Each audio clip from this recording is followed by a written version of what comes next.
السلام علیکم ورحمۃ اللہ وبرکاتہ۔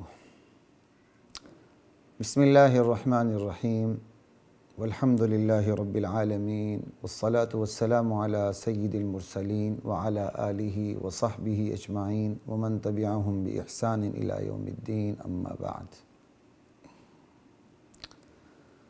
خواتین و حضرات، سوال جواب کی نشست کے ساتھ خلیق الرحمن آپ کی خدمت میں حاضر ہے۔ آج کا جو سوال ہے وہ سوال نمبر 16 ہے۔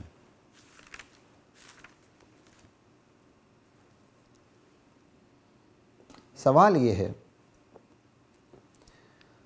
کہ کیا آپ نے نماز پڑھی ہے؟ یہ سوال ہونا چاہیے، یا یہ سوال کہ کیا آپ کو بھوک تو نہیں لگی؟ بہت اہم سوال ہے، اسے چھوٹا نہ سمجھیے گا۔ کیا آپ نے نماز پڑھی ہے یہ سوال ہونا چاہیے، یا یہ سوال کہ کیا آپ کو بھوک تو نہیں لگی؟ جواب کی طرف آتا ہوں بغیر کسی تمہید کے۔ اس سوال پر سوال یہ ہے کہ آخر ان دونوں سوالات میں تضاد کہاں سے آ گیا؟ سوال ہے نا کہ کسی انسان سے کہ نماز کی فکر ہونی چاہیے یا اس کی بھوک کی فکر ہونی چاہیے۔ آپ نے نماز پڑھی ہے یہ سوال ہم اس سے کریں، یا آپ کو بھوک تو نہیں لگی ہم یہ سوال کریں؟ آپ کی طبیعت تو ٹھیک ہے یہ سوال کریں، یا آپ نے روزہ تو رکھا ہے کہ نہیں یہ سوال کریں؟ سمجھے؟ سوال یہ ہے کہ ان دونوں سوالات میں تضاد کہاں سے آ گیا؟ ہر سوال کا اپنا موقع محل ہے، اپنے موقع محل میں سوال قائم ہوگا۔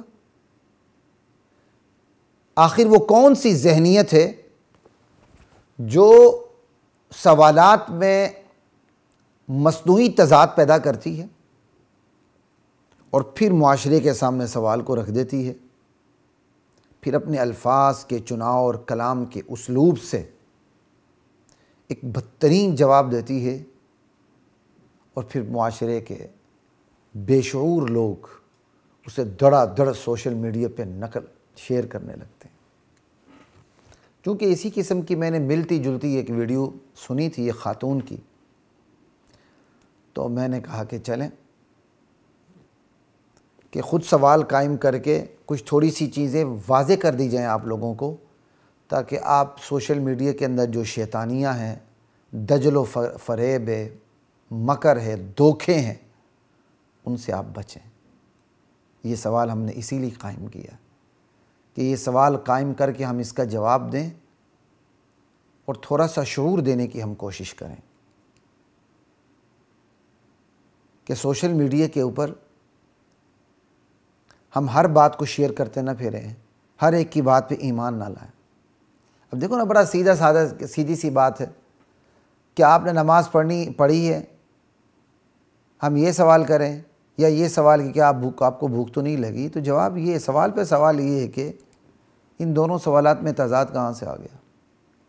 ہر سوال کا اپنے موقع محل ہے۔ اپنے موقع محل پر نماز کا سوال ہوگا، اپنے موقع محل پر بھوک کی فکر ہوگی۔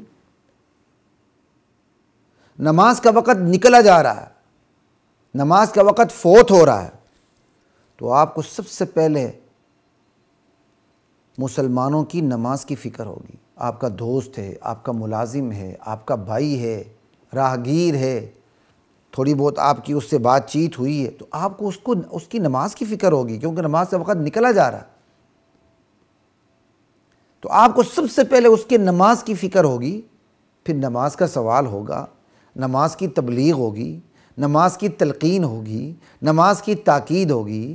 آپ کسی نہ کسی طرح اس کو راضی کر کے مسجد تک لے جائیں گے کہ بھیا نماز کا وقت نکلا جا رہا ہے، اللہ کو راضی کر لو۔ اگر کوئی بھوک سے بلکتا ہوا شخص ہے تو سب سے پہلے اس کی بھوک کی فکر ہوگی، اس کی بھوک دور کی جائے گی، وہ بھی دعوت و تبلیغ کی نیت سے۔ تو بھائی نماز کی فکر اور نماز کا سوال اس کا اپنا موقع محل ہے، اور بھوک کی فکر، بھوک کا سوال اس کا اپنا موقع محل ہے۔ البتہ یاد رکھیے، یہ تو میں نے ایک سچویشن بنا کے آپ کے سامنے جواب دیا کہ بھوک سے بلکتا ہوا شخص ہے تو آپ اس کی بھوک کی فکر کریں گے، نماز کا وقت نکلا جا رہا ہے تو آپ انسان کی نماز کی فکر کریں گے سب سے پہلے، ٹھیک ہے؟ یہ تو ایک سچویشن کریٹ کر کے میں نے آپ کو ایک بتا دیا، اگر یہ سچویشن ہے، لیکن عام حالات میں عمومی حالات میں بندوں کی، انسانوں کی روحانی ضروریات کی فکر اس کی مادی ضروریات سے زیادہ ہوگی، اس کی روحانی ضروریات کی فکر اس کی مادی ضروریات سے زیادہ ہوگی، نماز کی فکر پہلے ہوگی، بھوک کی فکر بعد میں ہوگی، کیونکہ ہم کھانے کے لیے نہیں جی رہے، جینے کے لیے کھا رہے ہیں۔ کھانے کے لیے نہیں جی رہے، ہم تو اللہ کے لیے جی رہے ہیں، کھانے کے لیے نہیں جی رہے، جینے کے لیے کھا رہے ہیں، جی تو اللہ کے لیے رہے ہیں۔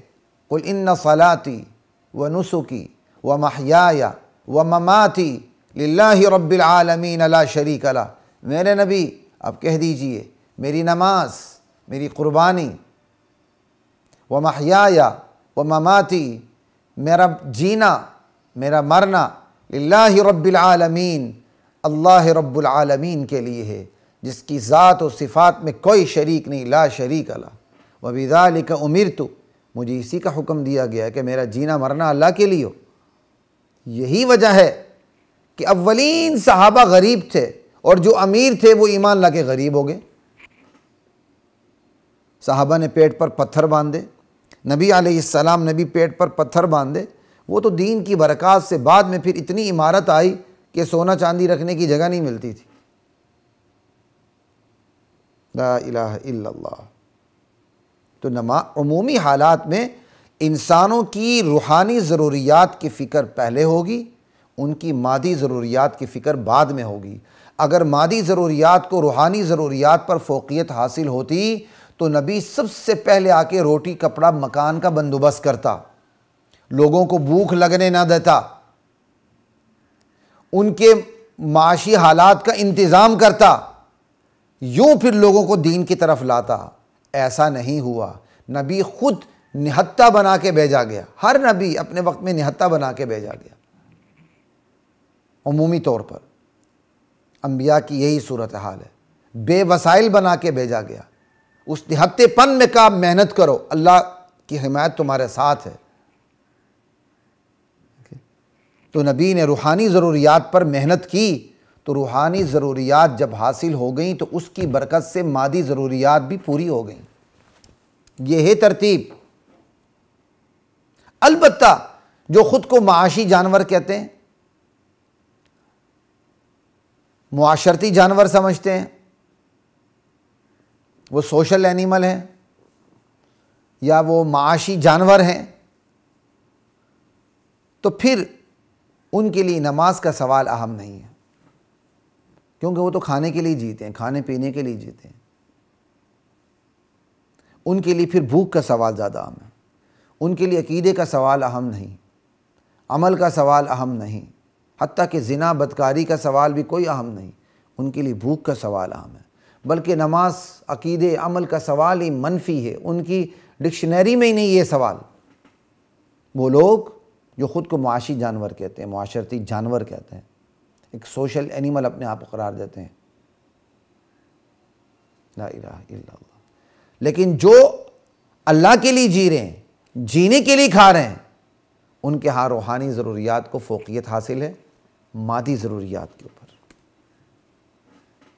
اور ایک بات یاد رکھیے، معاشرے کے سیکولرز کا، لبرلز کا، بے دین طبقے کا، یا جزوی طور پر جو سیکولر ہیں، لبرل ہیں، انہیں دین کی پوری سمجھ نہیں، بس خود سے جو سمجھ آ گئی ٹھیک ہے، ایک کھچڑی پکی ہوئی ہے ان کے دماغ میں، نظریات اور اعمال خلط ملط ہیں۔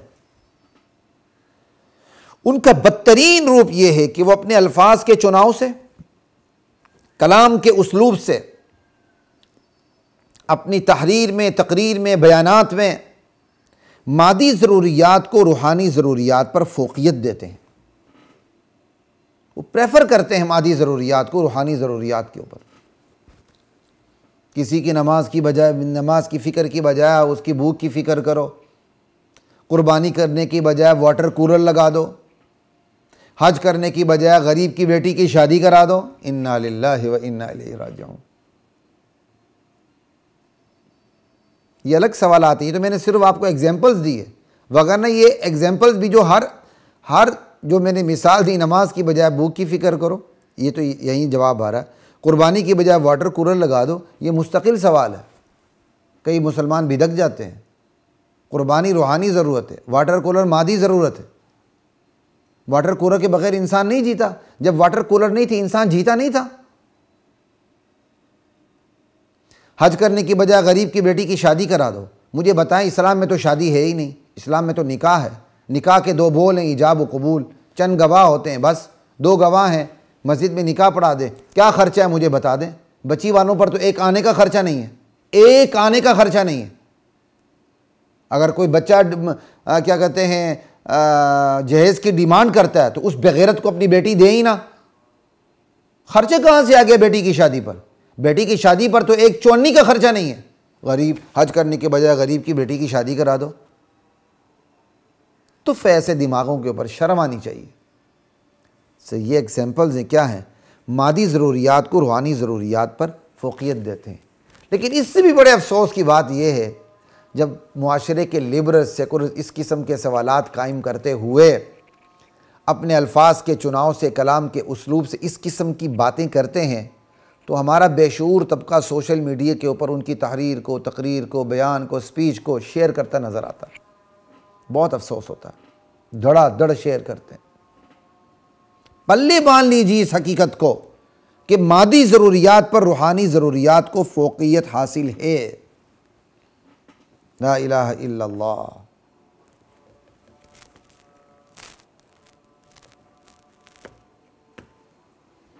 بھوکے انسان کی بھوک کی فکر تو ہوگی، لیکن اگر وہ بھوکا انسان بدعقیدہ بھی ہے، بدعمل بھی ہے، بے عمل بھی ہے، شرابی بھی ہے، زانی بھی ہے، نماز نہیں پڑھتا، روزے نہیں رکھتا، تو اس کی بھوک سے زیادہ اس کے عقیدے کی فکر ہوگی، اس کی بھوک سے زیادہ اس کی نماز کی فکر ہوگی، اس کی بھوک سے زیادہ اس کے عمل کی، اعمال کی، عقیدے کی، نظریات کی، آئیڈیالوجی کی فکر ہوگی۔